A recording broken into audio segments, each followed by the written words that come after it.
guys an update on the tail lights of the Magnum. The people replaced them, gave me some new ones. They look amazing, like I said when I first started this. So let me know what you guys think. Give it a thumbs up, comment below, and let me know what you guys think. And back to your boy CeeLo.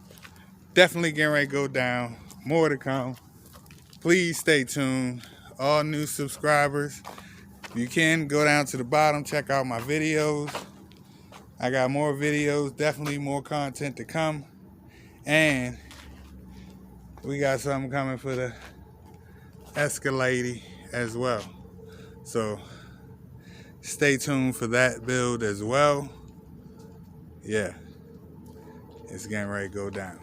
So make sure you like, comment, subscribe, smash that notification bell so you can get all upcoming content that I do put out, because it's definitely getting ready to go down. 2021 is going to be a legendary year for Smoking Metal Car Fun. So stay tuned.